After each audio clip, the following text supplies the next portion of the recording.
안녕하세요, 병맛입니다. 오늘은 제가 겪은 일을 바탕으로 영어 회화 공부하는 방법을 공유해드리겠습니다. 우선 저로 말하자면 고등학교 때 반에서 꼴찌도 한번 해본 적 있을 정도로 고등학교 때 공부에 관심이 없던 학생이었습니다. 따라서 영어 공부를 본격적으로 해본 건 전역하고 나서 23살 때부터였습니다. 하지만 제가 회사에 있을 때 작년 정도만 해도 저와 동갑인 4년제 공대 졸업한 친구들보다 회화는 잘하는 편이었습니다. 저도 전문대에서 공대 출신이니 저는 제가 했던 영어 공부 방식이 일반 사람들이 공부하는 방식보다는 회화에서는 좀 실속이 있다고 생각해서 공유드립니다. 또 우리나라는 토익인데 회화 잘해서 뭐하냐고 생각하는 분들도 계시는데 말하기 시험인 오픽이나 토익 스피킹이라는 시험도 있고 저는 답변을 따로 준비 안 해가고 그냥 가서 봐도 오픽에서 IH 레벨 정도 나오는 수준이란 걸 참고해 주시면 감사하겠습니다. 그리고 회화 공부를 하면 이런저런 말하기 시험에도 유리하고 또한 외국에 나갔을 때 외국인에게 농담이라도 한마디 더 할 수 있다는 점에 저는 회화 공부를 추천하고 싶습니다. 서론이 길었습니다. 이제 진짜 제가 겪었던 영어 공부 방법을 공유해 드리도록 하겠습니다. 우선 저는 한국 사람이지만 동사, 명사, 부사, 형용사 이런 단어의 뜻도 몰랐습니다. 그래서 전역하고 23살에 국어사전을 찾아가며 동사가 뭔지 명사가 뭔지부터 시작했습니다. 그리고 P2P 사이트에서 다운받은 어떤 분의 강의였는데 1형식, 2형식 이런 거부터 해서 동명사, 투부정사 이런 걸 가르쳐 주셨는데 그때 딱 그 정도만 이해가 됐던 것 같아요. 영어의 문장이 어떻게 구성되나 이런 거부터 봤고 그 다음에는 회사에 취직을 했고 회사에서 오픽이라는 영어 말하기 시험이 진급에 영향을 준다길래 그때부터 오픽을 공부했어요. 그냥 수많은 질문과 답변을 앵무새처럼 외워야 하니 재미도 없고 저는 제 성격과 말투가 있는데 다른 사람이 적어준 답변을 외워서 그대로 말해야 되는 게 너무 싫었어요. 그렇게 1년 정도 공부를 하고 처음 시험을 봤을 땐 오픽에서 IL이 나왔어요. 그 다음부터는 그냥 회화 공부한다고 미드도 보고 따라하고 그랬었는데 혼자 하려니 생각보다 힘들더라고요.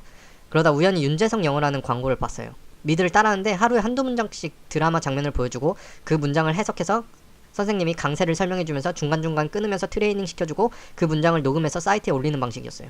그때 당시 저에게는 새로운 방식의 강의였고 저렇게 하는 게 맞는 것 같아서 결제를 하고 열심히 했어요. 한 1년에서 1년 반 정도 한 것 같은데 그리고 나서 오픽 레벨이 IM1으로 올랐어요.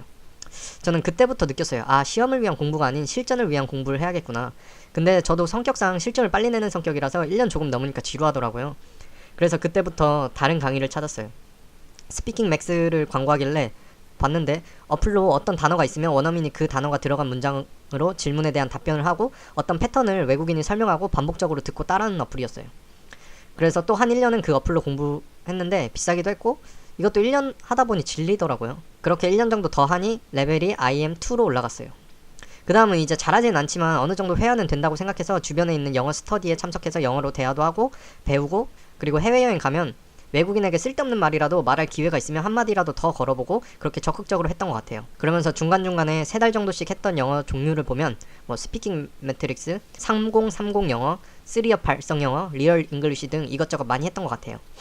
그리고 전화 영어도 일주일에 3번 10분 정도씩 했던 것 같네요.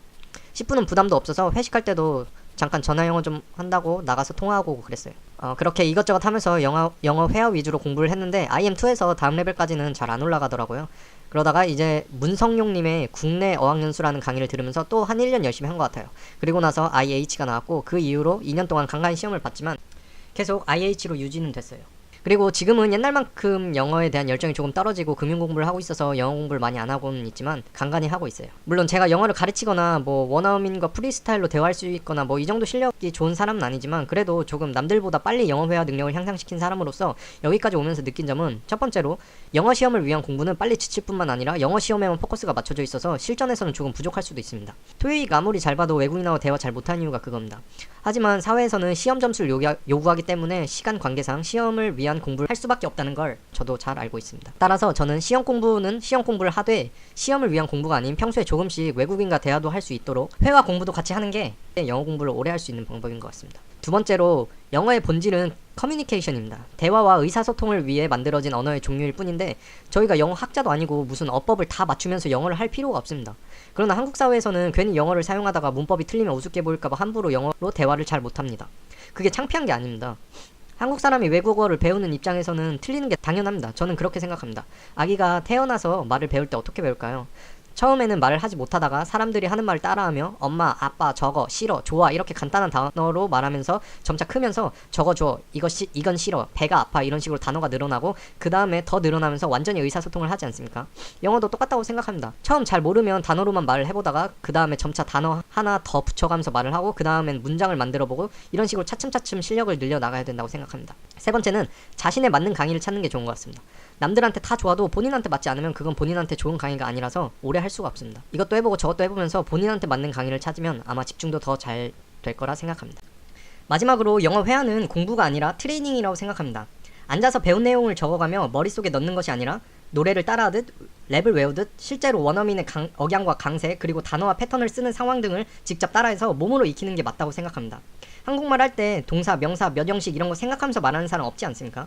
영어도 똑같이 생각하기보다는 몸에 익혀서 생각 없이 바로 나와야 된다고 생각합니다. 이상 제 경험을 바탕으로 영어 회화에 대한 생각을 말씀드렸습니다. 들어주셔서 감사합니다. 끝!